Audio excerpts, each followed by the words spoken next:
Today, I want to delve into something fascinating that many of us may have experienced but often overlook: waking up between 3 a.m. and 5 a.m. Now, before you dismiss it as just another restless night, let's dive deeper into what this could mean for you. You see, waking up between 3 a.m. and 5 a.m. might seem like a nuisance, interrupting your precious sleep. But what if I told you that it could be your body's way of communicating with you? Yes, you heard me right. Your body is trying to tell you something profound. Let's start with a little neuroscience, shall we? Our brain, that magnificent organ, is constantly buzzing with activity even while we sleep. But during the early morning hours between 3 a.m. and 5 a.m., something remarkable happens. This is when our brain enters a state known as the theta state, a state of deep relaxation and heightened creativity. Now, you might be wondering, what does all of this have to do with waking up at odd hours? Well, my friends, when you wake up during this theta state, it's like catching a glimpse behind the curtain of your subconscious mind. It's like receiving a message from your higher self, nudging you to pay attention. So, what could this mean for you? Why are you waking up between 3 a.m. and 5 a.m.? Let's explore some possibilities. One reason could be that your body is trying to alert you to unresolved emotions or stressors that need your attention. You see, during these early hours, your subconscious mind is more accessible, making it easier to uncover buried feelings or worries that may be weighing you down. Now, let's talk about journaling. It's like having a conversation with yourself on paper. So when you wake up in the morning, take a few moments to grab your journal and pen and let your thoughts flow freely. It's like opening up a window to your soul, allowing your innermost thoughts and feelings to pour out onto the page. Don't worry about spelling or grammar. This isn't an English class. Just let it all out, exactly as it comes to you. You see, journaling is a powerful way to connect with your subconscious mind. It's like giving it a voice, allowing it to speak up and be heard, and you might be surprised by what it has to say. So, as you write, pay attention to the thoughts and emotions that bubble up from within. Notice any patterns or recurring themes. It's like shining a light on the inner workings of your mind, revealing insights and truths that may have been hidden before. And here's the beauty of journaling. It's a safe space to express yourself without judgment. You don't have to worry about what anyone else thinks. This is just between you and your journal. Now, let's explore another idea. It's like looking at the puzzle from a different angle. You see, sometimes when you wake up between 3 a.m. and 5 a.m., it's not just about random wake-ups or discomfort. It could be something much deeper, a shift in your energy. Imagine your energy as a river flowing through your body, constantly moving and changing. As you grow and evolve spiritually, this energy can take on new forms and frequencies. It's like upgrading to a new version of yourself. And here's the thing, when your energy shifts, it can sometimes cause disruptions in your sleep patterns. It's like your body is adjusting to this new energetic frequency, recalibrating itself to align with your true essence. So, when you find yourself stirring awake during these early morning hours, it could be a sign that you're vibrating at a higher level. It's like your body's way of saying, hey, we're leveling up here. Think of it as a cosmic alarm clock, gently nudging you to pay attention to the changes happening within you. It's like a reminder that you're on the right path, aligning with your true purpose and calling in life. Now, I know what you're thinking. How do I make sense of all this? How do I harness this early morning awakening for my benefit? Well, my friends, it all starts with awareness and intention. Now, let's talk about tuning in to your body's messages. It's like having a conversation with yourself without saying a word. So, when you wake up in the middle of the night, pay attention to what your body is trying to tell you. It's like those quiet whispers in the dark, urging you to listen closely. You see, your body is like a wise old friend, always trying to guide you on the path to growth and transformation. So, instead of ignoring those nighttime nudges, embrace them with open arms. Take a moment to tune in to the sensations coursing through your body, the tingling in your fingertips, the fluttering in your chest, the knot in your stomach. These are your body's way of communicating with you, telling you that something is off kilter or out of alignment. It's like a gentle reminder to pay attention to what's going on beneath the surface. And here's the thing, when you listen to your body's whispers, you open yourself up to a world of possibility. It's like unlocking a secret doorway to self-discovery and personal growth. Now, let's talk about setting intentions. It's like planting seeds for the future. So, before you hit the hay each night, take a moment to set a clear intention for your morning.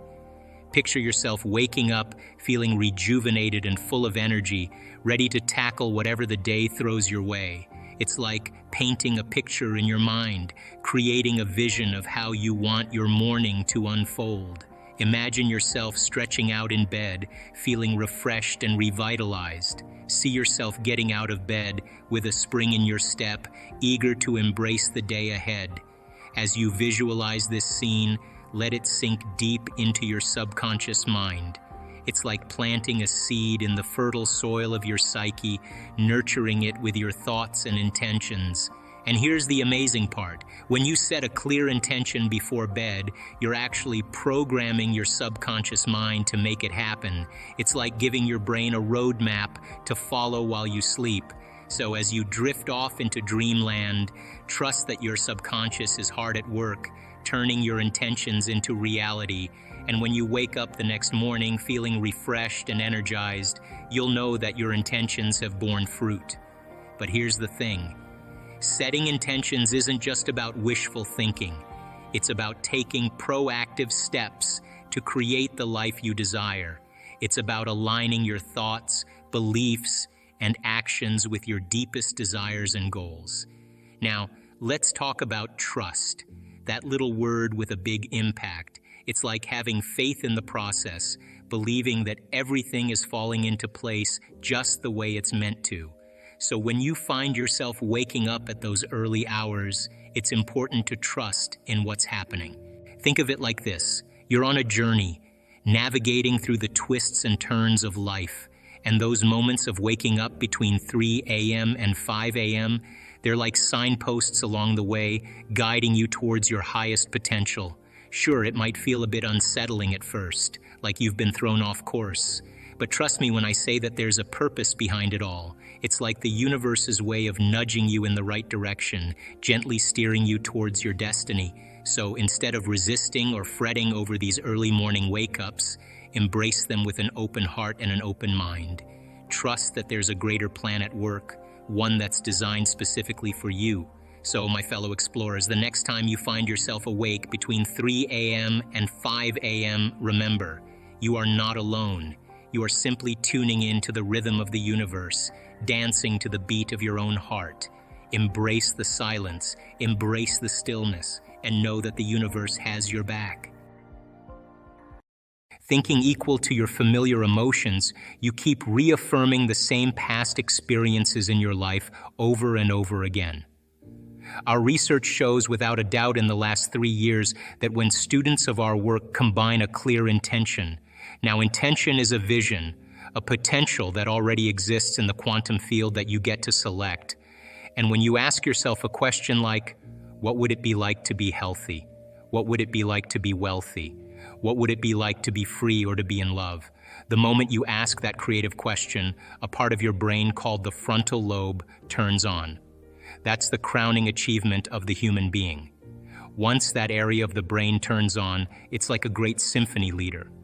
It looks out of the landscape of the entire brain and it begins to randomly select different networks of neurons that are connected to the things you've learned in your life or the experiences you've had. And it begins to seamlessly paste them together to create an ideal, a vision, or an internal representation. That is a potential experience that's awaiting you. But it's not enough to just have the mind involved. Thoughts are the language of the brain, and feelings are the language of the body. and how you think and how you feel creates a state of being. Once you can begin to emotionally embrace that future reality before it's made manifest, when you combine that clear intention with an elevated emotion, the freedom, the joy, the inspiration, the genuine love that you feel, or gratitude from that experience, the moment you do that, your body as the unconscious mind begins to believe it's living in that future reality in the present moment. Now you're moving into a new state of being, into a new personality. And a new personality creates a new personal reality. The research that we've done shows that when we teach people how to regulate their internal states, to begin to create more coherence in their brain, and to generate elevated emotions like joy and gratitude and inspiration, that not only does the brain become coherent, but so does the heart. And when the brain is coherent, the heart is coherent. When the heart is coherent, the brain is coherent. And so why don't we live by these states on a daily basis? Primarily because the majority of the time that we live in our waking state of consciousness, 70% of the time, you and I are living by the hormones of stress. And living in stress is living in survival. And when you're living in survival, the very chemicals of survival cause you to function as materialist, defining your reality with your senses. You pay attention to objects and things and people. You begin to believe that your outer world is more real than your inner world. And the side effect of this over time begins to cause us to feel separate from possibility. Why? Because when you're threatened by some predator or some danger in your life, it's not a time to go in. It's not a time to trust the unknown. It's not a time to open your heart and feel love. It's not a time to communicate. It's not a time to create. It's not a time to learn. It's a time to survive. So then in order for us to create, we have to lay down the very thing we used our whole life to get what we want for something greater to occur. And most importantly, we want you to understand when you're in the creative state and when you're not. And if you were to take a little time every day and apply some of the principles in changing beliefs and perceptions about yourself and your life, and what is a belief other than a thought you keep thinking over and over again? And all beliefs are based on past experiences. And in order for you to change a belief or perception about yourself and your life, you have to make a decision with such firm intention that the amplitude of that decision carries a level of energy that's greater than the hardwired programs in your brain and the emotional conditioning in your body. And your body literally has to respond to a new mind. And when the choice becomes an experience that you never forget, that's the moment the past biologically no longer exists in you. People use the word victim so much, and I don't really think we spend a lot of time really unraveling the idea. But if I said to you, Jay, how are you doing today? And you said, well, I'm really upset because of this person or this circumstance or this condition in my life, then what we're saying, this is not conscious. This is an unconscious program. What we're saying is somebody out there is actually controlling the way I'm feeling and the way that I'm thinking. So if something out there is controlling your feelings and your thoughts, you're victim to whoever, whatever that is. Now, here's the challenge. The challenge is when things go really well, then you are feeling really good. But when things aren't going very well, then you're feeling pretty bad. So then the end result of that is that many people then become unconsciously reliant on something out there to change how they feel and hear. But if they don't understand that they're creating reality all the time and they're living in lack, in unworthiness, in separation for their whole entire life, waiting for the event to happen to take away their lack or emptiness, well, they'll spend their whole entire life wishing, wanting, waiting, hoping. And so then that creates further separation from things changing. So then the idea then is to turn that battleship around. Is it possible then that the way you think and the way you feel can begin to produce effects in your outer world? Now that isn't something that you swallow in one bite. It's a process of gaining knowledge. It's a process of practice. It's a process of experience. But once you start seeing those synchronicities, those coincidences, those opportunities that start to fall into place because you're experiencing change in your outer world, if you're doing the work, you're going to start paying attention to what you're doing inside of you that's producing the effect outside of you. And once you correlate the changes of what you're doing inside of you with the effect you produce outside of you, you're going to pay attention to what you did and you're going to do it again. And all of a sudden, you're going to start believing more that you're the creator of your life and less of the victim of your life. So if your thoughts and feelings somehow have an effect on your outer world and you're reacting to the same people at the same place at the same time in the same circumstances, then you're actually reaffirming the same reality because you're thinking equal to everything that you know. So that in order to change that, we have to begin to be greater than our environment. And being is how we think and feel. So when people begin to practice this, they're not so quick to give their power away to the person or condition in their life, because the stronger the emotion you feel from some problem or condition in your life, the more altered you feel inside of you, the more you pay attention to the cause. Well, where you place your attention is where you place your energy. So you're giving your life force, you're giving your energy away to that person or problem that you could be using to heal, that you could be using to create a new future. So then teaching people then how to self-regulate and find the present moment and settle their body down from those unconscious programs or those emotions that they're conditioned to, that's the work. And so then when you start lowering the volume to those emotions and you're doing the work and mastering yourself in some way, as you begin to change your emotional state, you're not going to be thinking about that person or problem, and you're going to begin to take your power back.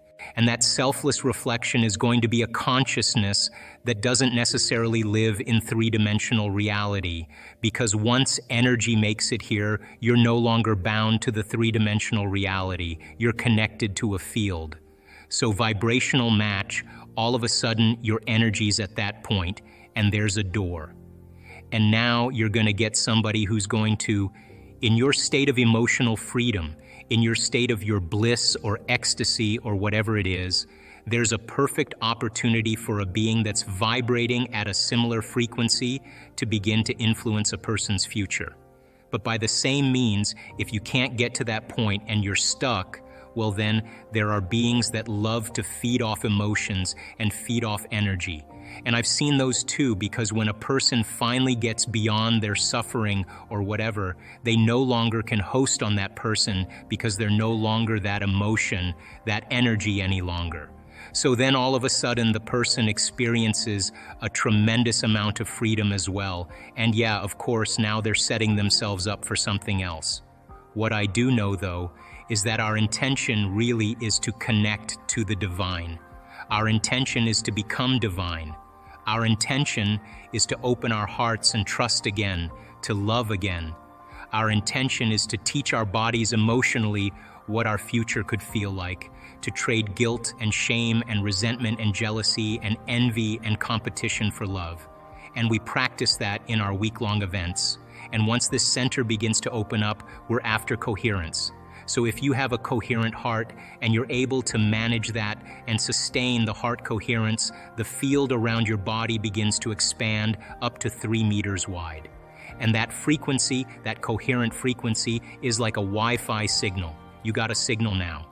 And at the same time, once energy makes it to the heart and it goes to the brain, and you teach a person how to create a coherent brain and be able to suppress the mechanism of the thinking neocortex, the memory bank of the known self, teach a person how to operate from their limbic brain and tune that pineal gland into frequency and allow that pineal gland to lock into a frequency, now you have a Wi-Fi signal as well. And it can read information. And these beings, I was doing this event in Florida, in Amelia Island. It was an advanced event, advanced follow-up. And this is people that have done advanced workshops. And the event was called Dream Time, that were up from 11 at night till 8 in the morning for the mystical. And if you don't want to do the mystical, don't come. But I'm going to be messing with your sleep. And I stay up the entire night. I'm watching the entire audience. And we're keeping them between worlds, between wakefulness and sleep, in that theta realm. And many people have very profound transcendental experiences while we're doing it. And I was trying to think of a way to explain this to the audience. And I had just finished the morning. I hadn't done my meditation. So I went into my room, I sat up, I did my meditation, and then I laid down. And when I laid down, all of a sudden, I see this beautiful fractal pattern with my eyes closed in the room. And the moment I see that fractal pattern, I know that that's order. That's information, a packet, a standing wave of information, and I sense it. I see it with my eyes closed, and then it unfolds like it rolls out on this beautiful being standing right next to me, and I'm sitting there with my eyes closed, and I say, oh shit, like holy, like whoa, and I hear it laugh, and it sounds like a symphony, like a harmony. In fifth dimensional creation, you are not going anywhere to get anything. Fifth dimensional creation has nothing to do with going anywhere to get anything. Because if you combine a clear intention, a coherent thought, coherent brainwave pattern with a coherent heart, moving into that elevated emotion, thoughts are electric and feelings are magnetic. The magnetism of this center becomes the energy. The intention is carried on that energy, and now you are broadcasting a new signature into the quantum field. Now, if it's done properly and you understand the mechanics, in fifth dimensional creation, you are not going anywhere to get anything.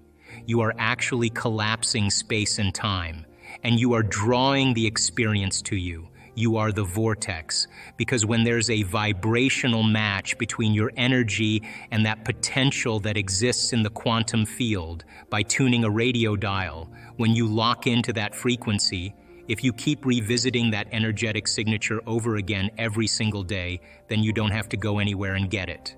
The new job finds you. The new house actually finds you. The new relationship finds you because you are the vortex that's drawing the experience to you. My definition of creation is when I forget about me.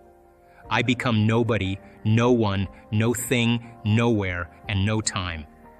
I become pure consciousness, and the moment I reach that elegant moment of the generous present moment, all possibilities in the quantum field exist truly when our brain and body are in the present moment. Getting there is the work. So then, most people then create reality from what we call three-dimensional creation. Now, when you teach people how to take their attention off of matter, off of objects, off of a particle, and sense energy and sense space and pay attention to nothing, the moment they begin to open their focus, all of a sudden, their brain waves begin to change from beta to alpha. But not only just alpha, where the imaginary inner world starts to become more real, but very coherent brainwave patterns in alpha. So when you're under stress, you're trying to control that person, that thing that you're experiencing, your attention is shifting from one thing to the next. Turns out that each one of those things has a neurological network in the brain assigned to it because we've experienced it. So as you try to control all these things and your attention is shifting, you measure the brain. There's no coherency. The brain is very incoherent. Why is it important to have coherency? Well, because the moment you open your focus and the brain begins to acclimate, different compartments of the brain begin to unify. They begin to synchronize. And what syncs in the brain links in the brain. So when your brain is coherent, you're coherent. When your brain is incoherent, you are incoherent. The person, the maverick, who's willing to step out into the unknown, that unknown is the perfect place to create from, because only in the unknown can you create something new. And if you and I can become comfortable in that unknown place, then the best way to predict the future is to create it from that unknown place. Now, when people start crossing the river of change from the old self to the new self, because they're no longer thinking, acting, and feeling in the same way, there is literally a biological, a neurological, a genetic, a chemical death of the old self. And this dark night of the soul, this unfamiliar place, is the true value, the true step towards developing a new self. So then if we're leaving the old and we are creating the new, Then the next most important question is, well, if I'm going to create a new self, what thoughts do I want to think? What behaviors can I plan? And as you begin to image and rehearse a new way of being, you are changing your brain and body neurologically and biologically. That's the neuroscientific model of mental rehearsal. Most of our thoughts and feelings come from our past experiences. They come from our memories. In fact, your brain is organized to reflect everything you know in your life. Your brain is a record of all the things you've learned and experienced to date. It's an artifact.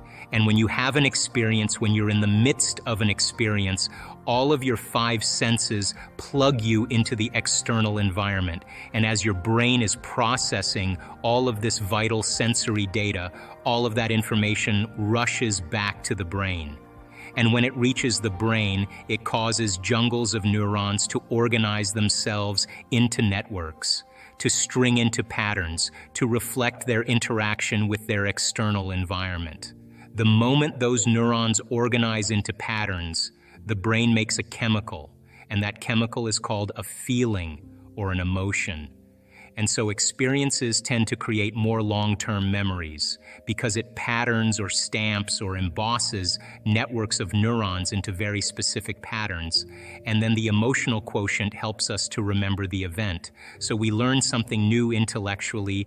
We also cause networks of neurons to form. I mean, the Nobel Prize laureate Kandel in the year 2000 found that when people learn just one bit of information, they doubled the number of connections in their brain from 300 connections to 2,600 connections. So if they didn't review that information or repeat it, the connections pruned apart. So we know then that learning semantic information begins to organize circuitry in the brain, and experiences enrich the brain. The end product of experience, of course, is the emotion, and it causes us to feel certain ways. You can remember where you were on 9/11. You can tell me who you were with, what time of day it was, what you were doing, because whatever you were seeing in that moment or hearing in that moment changed how you were feeling. And the moment you felt altered or you felt differently, significantly, your brain perked up and you paid attention to whatever caused that. And that event in and of itself is called a memory. So then most of our thoughts and feelings tend to be within the neural circuitry of the past and the emotions of the past chemically. So if you take a thought, thoughts are the language of the brain, and feelings are the language of the body, and how you think and how you feel creates a state of being. So if you combine a thought and a feeling, a thought and a feeling, a thought and a feeling, and you have a series of good thoughts that are connected to a series of good feelings, that cycle of thinking and feeling creates what's called an attitude. If you have a series of negative thoughts that are connected to some pretty bad feelings, you'll say you have a pretty bad attitude today. So if how you think and how you feel creates a state of being, your attitudes are just shortened states of being. You feel good in the morning, you feel bad in the afternoon. If you take an attitude, an attitude, an attitude, and you begin to string attitudes together, when you combine an attitude, an attitude, an attitude, you start to form what's called beliefs. Now, a belief is just a thought you keep thinking over and over again until you hardwire it in your brain. And because beliefs are based on past experiences, the very boundaries of our beliefs are how we feel. And so when our beliefs get challenged, it typically doesn't feel right. I know from the research that we've done that the redundancy of thinking and feeling and thinking over time, for example, a person has an insecure thought, then they feel insecure. The moment they feel insecure, they think more insecure thoughts. They fire and wire more circuits in their brain to feel more chemicals of insecurity. And then once they're feeling insecure, they think more insecure thoughts. And they do this over and over again. The redundancy and the repetition of that cycle over time conditions the body to subconsciously become the mind. Once the body becomes the mind, that's called a habit. It turns out that 95% of who we are by the time we're 35 years old are a set of habituations, unconscious thoughts, unconscious behaviors, unconscious emotional reactions that function like a subconscious computer program. So back to beliefs. An attitude, an attitude, an attitude are shortened states of being, and you combine them together then. Then a belief, then the cycle of thinking and feeling over time creates a subconscious state of being. I don't move past the word visualization because I think it kind of conjures up a little bit too much of a spiritual association. The word that's used in science is called mental rehearsal. In mental rehearsal, there's two types of mental rehearsal. There's what's called internal mental imaging, which means you're in the scene as the first person experiencing it. And then there's called external mental imaging, which is you're observing yourself in the scene. It turns out that when you are actually in the first person and not the third person, that action of rehearsing what you're doing produces the strong biological change. Now let's talk about this. You can take a group of people that have never played the piano before, and you can do a functional brain scan on them, and then you can teach them one-handed scales and chords, and they'll practice those chords 2 hours a day for 5 days. At the end of 5 days, they grow a whole new set of circuits on the opposite side of the brain. Well, that makes sense. You learn something new. Learning is making new synaptic connections. You get your body involved with some instruction. When you get your body involved, you're going to have a new experience. Experience enriches the brain. You pay attention to what you're doing. You've got to pay attention. You have to stay present. And if you repeat it over and over again, firing and wiring, you assemble new networks of neurons equal to your experience. Nothing new there, but you can take a group of people and you can have them close their eyes to a brain scan on them before the experiment. 5 days later, do a brain scan after. And for 2 hours a day, they mentally rehearse playing those scales and chords. At the end of 5 days, they grow the same amount of circuits in their brain as the people actually physically doing the exercise. So what's the relevance? Number one, when you're truly focused and you're truly paying attention, your brain does not know the difference between what's going on out there and what's going on in here. So the thought becomes the experience, and the brain looks like it's been playing the piano for the last 5 days, but they never lifted a finger. Now, from a biological standpoint, our brains are a record of the past. They're an artifact of everything we've learned and experienced to this moment. When we prime the brain to change its circuitry before the experience, now the brain is no longer a record of the past. It's now a map to the future. And so as we warm up those brain circuits, it's more easy for us to slip into a supernatural behavior. If you take those people and you set them from the piano, and they've never played the piano before, but they've been mentally rehearsing for the last 5 days, they'll play those scales and chords. Like magic, they just learned how to do it just by changing their internal state.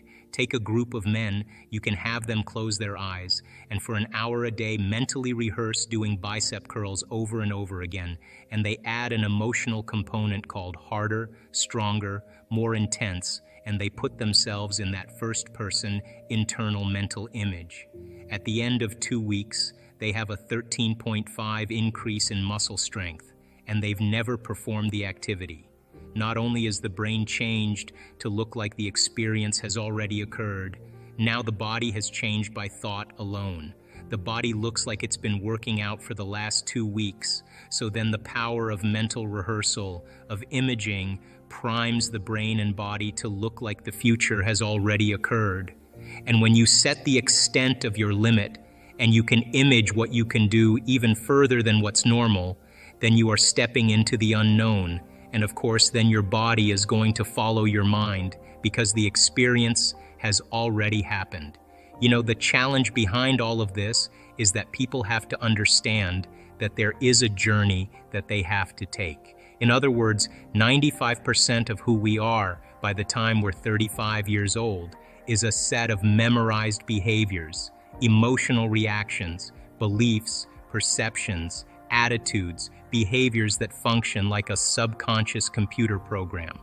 95% of who we are is a habit, and it's programmed in the body to keep doing something so many times, the body knows now how to do it better than your brain. So if that's 95% of who we are, the body becomes the mind, and most of the time, people are unconscious.